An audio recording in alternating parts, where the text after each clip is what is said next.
हिंद दोस्तों, स्वागत है हमारे चैनल न्यूज भारत 18 पर। बिहार का सीएम पद पर सवार ना हो तेजस्वी यादव, बल्कि सीमांचल का एक बेटा।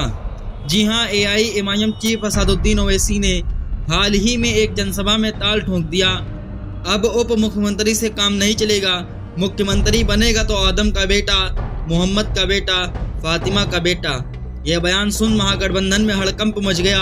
अब सवाल ये है, क्या एआईएमआईएम बिहार में मुस्लिम मुख्यमंत्री बना लेगी?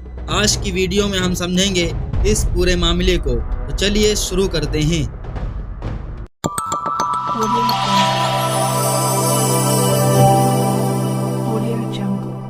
2020 के बिहार विधानसभा चुनाव में एआईएमआईएम ने सीमांचल इलाके में धमाल मचा दिया था। पार्टी ने यहां से 5 सीटें जीती। अमोर, बाइसी, कोचाधामन, बहादुरगंज और जोकीहाट जैसी जगहों पर। सीमांचल में मुस्लिम वोट बैंक 60 से 80% तक है और ओवैसी का ये इलाका उनका किला है। लेकिन इस बार ओवैसी ने कुछ बड़ा ऐलान कर दिया है। ओवैसी ने कहा, मुख्यमंत्री सीमांचल का बेटा बनेगा। अब असदुद्दीन ओवैसी उप मुख्यमंत्री पर राजी नहीं होगा, मुख्यमंत्री होगा सीमांचल का बेटा होगा। मुख्यमंत्री होगा तो सीमांचल का बेटा होगा। इस बयान के बाद इंडिया ब्लॉक के लोग खलबलाए हुए हैं। इसी बयान के बाद तेजस्वी यादव की नींद उड़ी पड़ी है। एक बयान में तेजस्वी यादव ने असदुद्दीन ओवैसी को एक्सट्रीमिस्ट मतलब चरमपंथी उग्रवादी तक करार दे दिया। असदुद्दीन ओवैसी का भी मैं सवाल करती हूँ, क्योंकि जब आप कह रहे हैं कि सेक्युलर फोर्सेस साथ हों, तो वो उन्होंने तो सबसे कहा बार बार कि हमने तो बहुत खत लिखे, हमने कहा कि वो हमको ले दें। एक्सट्रीमिस्ट की कोई जगह नहीं है।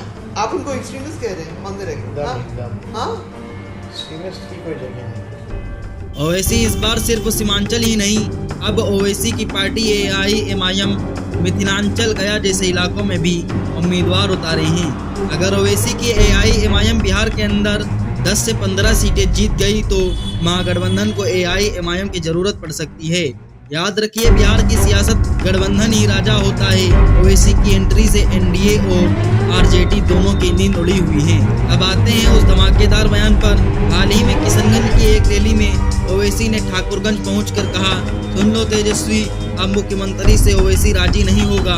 मुख्यमंत्री बनेगा तो सीमांचल का बेटा, आदम का बेटा, मोहम्मद का बेटा, फातिमा का बेटा। यह सुन तेजस्वी के कैंप में खलबली मच गई। तेजस्वी ने ओवैसी को चरमपंथी उग्रवादी करार दे दिया है। लेकिन अब वोटों की जंग में यह बयान एआईएमआईएम के लिए वोटरों को जोड़ने का हथियार बन गया। यह सिर्फ बयानबाजी नहीं, ओवैसी ने धार्मिक कार्ड तो खेला है। सीमांचल का बेटा सीएम क्यों नहीं बन सकता? ये सवाल सीधा महागठबंधन के मुस्लिम वोट बैंक को निशाना बना रहा है। तो क्या एआईएमआईएम बिहार में सरकार बना लेगी? देखिए, अगर एआईएमआईएम की 10 से 15 सीटें आई तो महागठबंधन के लिए एआईएमआईएम का समर्थन जरूरी हो जाएगा। बिना इसके बहुमत पाना इंडिया ब्लॉक के लिए मुश्किल होगा। और ओवैसी साफ कह चुके हैं, हिस्सेदारी लेंगे, वो भी टॉप पोस्ट पर। सीमांचल से बाहर फैलाव के साथ एआईएमआईएम का वोट शेयर 5 से 7% तक पहुंच सकता है। लेकिन चुनौती भी है। ये चुनाव बिहार की सियासत को हमेशा के लिए बदल सकता है। मुस्लिम वोटों का ध्रुवीकरण तो होगा, जिसका फायदा एआईएमआईएम को भी होगा। क्या हम मानते हैं कि सीमांचल का बेटा बिहार का सीएम बनेगा? क्या आपको लगता है इतने बड़े सेकुलर देश में कम से कम एक मुस्लिम सीएम तो होना चाहिए सेकुलरिज्म की परिभाषा को समझने के लिए? अगर आप भी मानते हैं, हाँ, तो फैला दीजिए इस वीडियो को अपने तमाम उन दोस्तों के साथ जो आपकी राय से सहमत हैं, जो मानते हैं मुस्लिम सीएम होना चाहिए। कमेंट्स में अपनी राय जरूर बताएं।